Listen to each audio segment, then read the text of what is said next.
Oke, balik lagi di Politeknik Lamandau dengan prodinya Teknologi Produksi Ternak.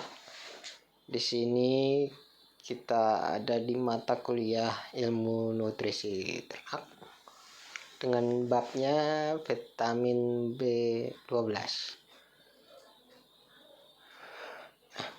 Jadi kita tahu bahwa vitamin B12 ini dibutuhkan serapannya itu terbatas. Jadi kalau yang nanti tidak mampu diserap oleh tubuh hewan, itu akan dikeluarkan dari urin. Nanti juga kita lihat bagaimana bisa juga lewat feses. Nah, hanya mikroba yang bisa mensintesis vitamin B12. Nah, tapi hewan bisa mendapatkan vitamin B12 ini dari makanan yang mereka makan, dan itu diakumulasikan sepanjang hidupnya. Nanti kita juga bisa lihat karena akumulasi, jadi yang dewasa lebih banyak kadar vitamin B12-nya di dalam tubuhnya. Jadi pH, gastric pH, jadi pH dari lambung itu bisa mengurangi kemampuan dari vitamin B12 diserap. Jadi dia mengurangi kalau pH-nya terlalu tinggi. Jadi karena itu dibuatlah bentuk dari vitamin B12-nya itu yang berbentuk kristal agar tidak terpengaruh dari gastric pH yang biasanya asam itu.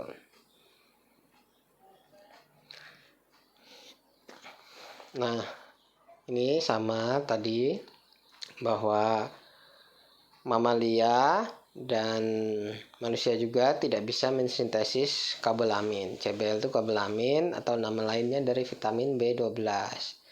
Jadi biasanya pakan yang mengandung B12 itu bisa didapatkan hanya dari daging hewan.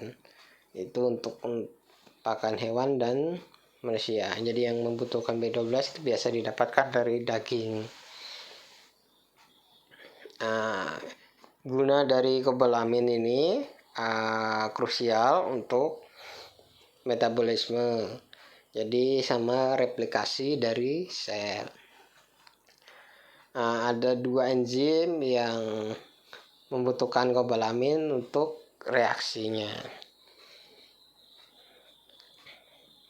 Nah, di sini bentukan dari kobalamin, rantai kimianya dari kobalamin bisa kita lihat. Ada OH,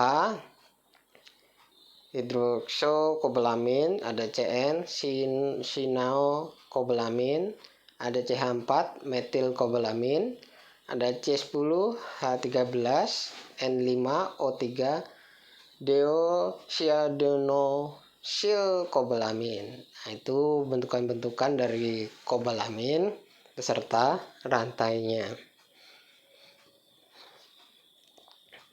Nah, jadi di hewan ruminansia itu mendapatkan keuntungan karena dianya biasa punya mikrobanya itu yang berada di bagian lambungnya, bagian rumennya, itu bisa membiosintesis dari kobalamin. Jadi dari fermentasi rumput yang dimakan.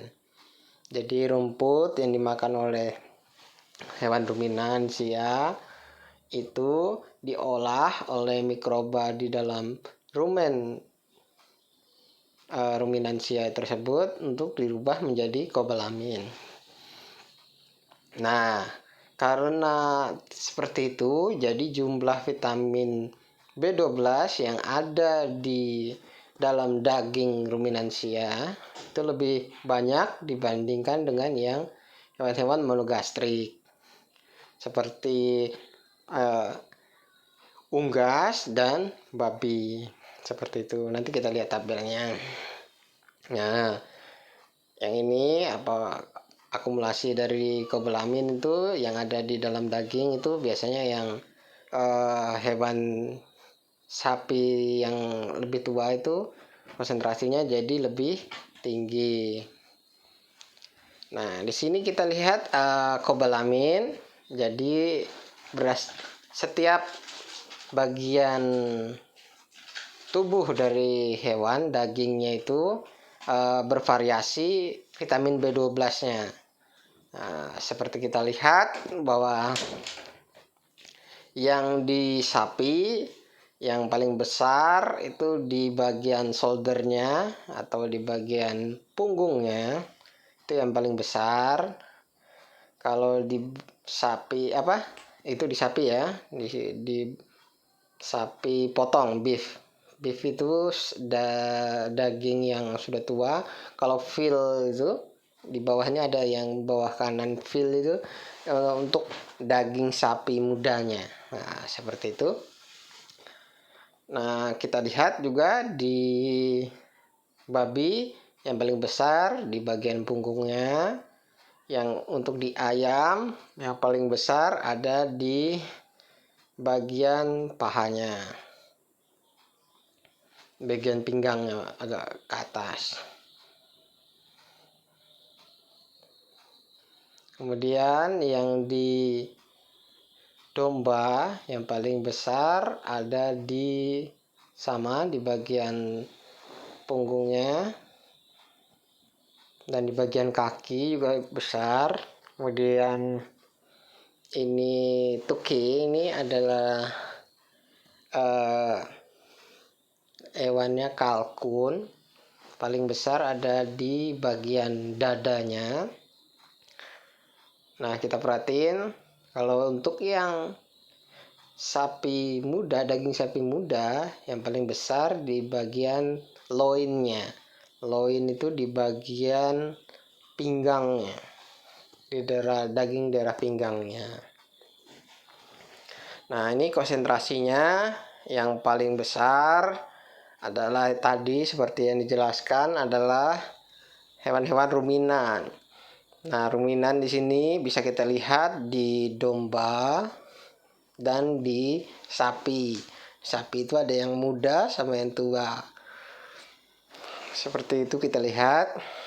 Yang paling sedikit itu ada di bagian ini ya, kalkun. Kalau unggas yang di sini ayam itu lebih banyak sedikit dibandingkan di kalkun. Nah, bagaimana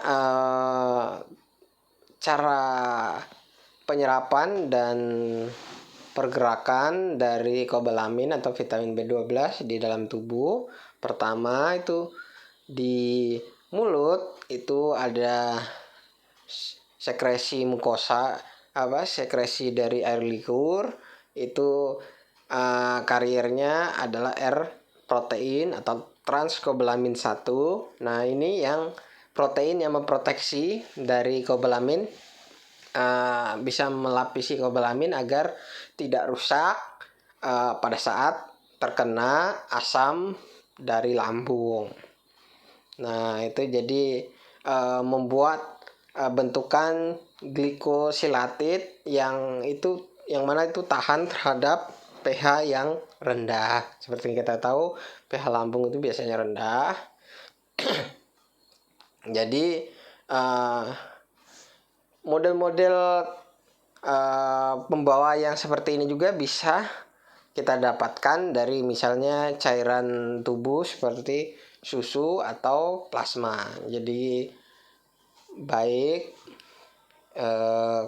bentukan lain selain dari air liur juga bisa ditambahkan plasma atau ditambahkan susu. Nah, di sini seperti yang kita lihat ada aktivitas di bagian mulut, kemudian turun ke stomach atau di bagian lambung, baru setelah itu ada masuk ke duodenum. Nah, di duodenum ini terjadi mulai penyerapan. Setelah dicerna di lambung, diserap di usus halus, di duodenum, jejunum, ileum. Nah, di terakhir di ileum terjadi polarisasi di enterositnya. Jadi itu diserap ke dalam tubuh. Jadi di duodenum mulai diikat kobalaminnya, baru nanti diserap di sekitar ileum.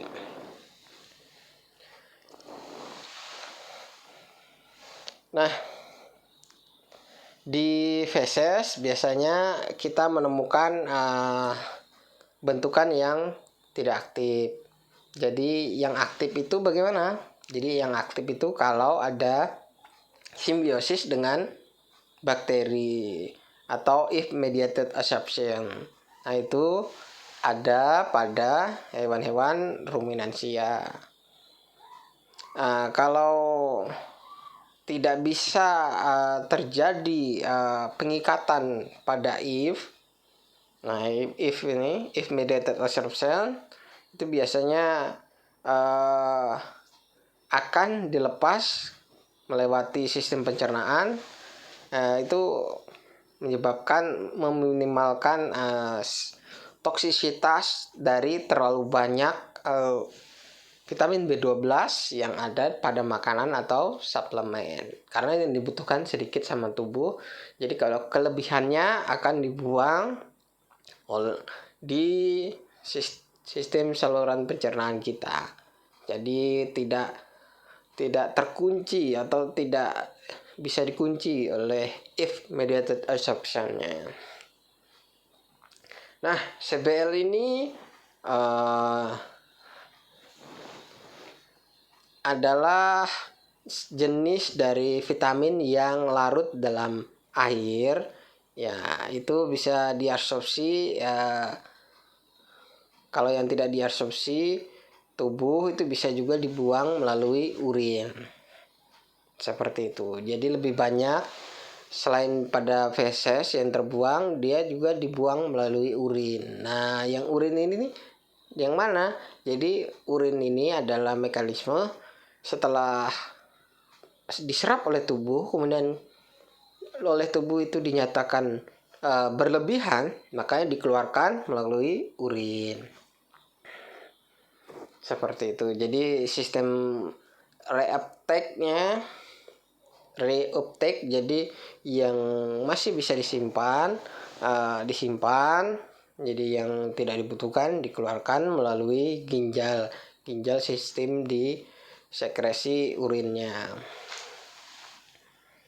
Nah, ada namanya megalin atau kita sebut dengan low density lipoprotein receptor relate protein 2. Itu kita sebut dengan megalin. Ya, itu ada di kidney-nya atau di ginjal. Nah, di sini adalah bagaimana vitamin B12 masuk ke dalam sel.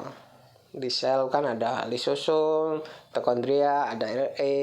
Nah, tapi yang di sini yang penting adalah ada dindingnya, ada membran sel, kemudian ada lisosomnya, ada mitokondria ya. Nah, CBL itu adalah kobalamin.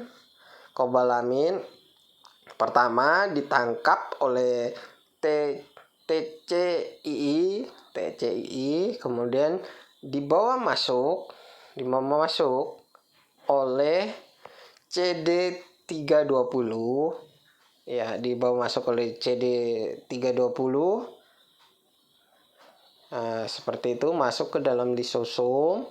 Kemudian ada LMBRD1 atau ABCD4.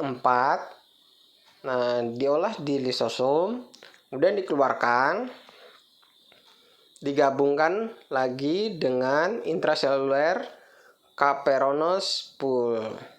Nah, itu nanti ada dua, ada nanti kobalaminnya dibawa oleh MS atau dibawa ke mitokondria melalui mitokondrial transporter yang diikat nanti dengan MCM di mitokondria.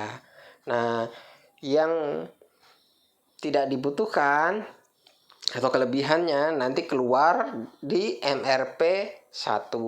Itu penjelasan untuk bagaimana sel menerima kobalamin, kemudian dianya mendapat bagian di mitokondria. Kalau kelebihan dikeluarkan dari sel menggunakan jalur MRP1 seperti itu. Nah, apa sih yang menyebabkan kobalamin itu kekurangan kobalamin atau susah diserap? Itu adalah beberapa karena adanya bakteri dari small intestine yang tumbuh terlalu banyak, atau jadi bakteri itu selalu ada ya di saluran pencernaan. Nah, yang jadi masalah kalau dianya sudah berkembang biak terlalu banyak atau ada infeksi lain, bisa dari Helicobacter pylori. Berarti dianya Helicobacternya dekat dengan pylorus. Jadi pylorus yang kita tahu kan antara lambung dengan duodenum atau usus halus. Kemudian ada Giardia lamblia, kemudian ada malaria, kemudian tuberkulosis. Itu yang menyebabkan bisa kita kekurangan. Kenapa kekurangan? Karena vitamin B12-nya ini diserap oleh mikroba tersebut.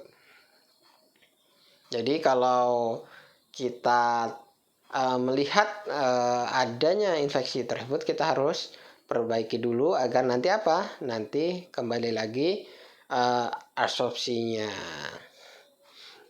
Nah, selain itu apa? Selain ada bakteri di saluran pencernaan, di usus halus, ada juga disebabkan oleh penyakit keliak atau inflamasi bowel. Jadi ada inflamasi pada lambungnya.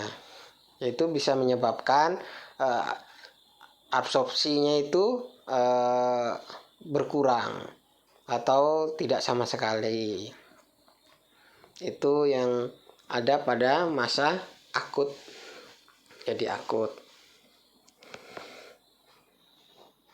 Oke, selesai.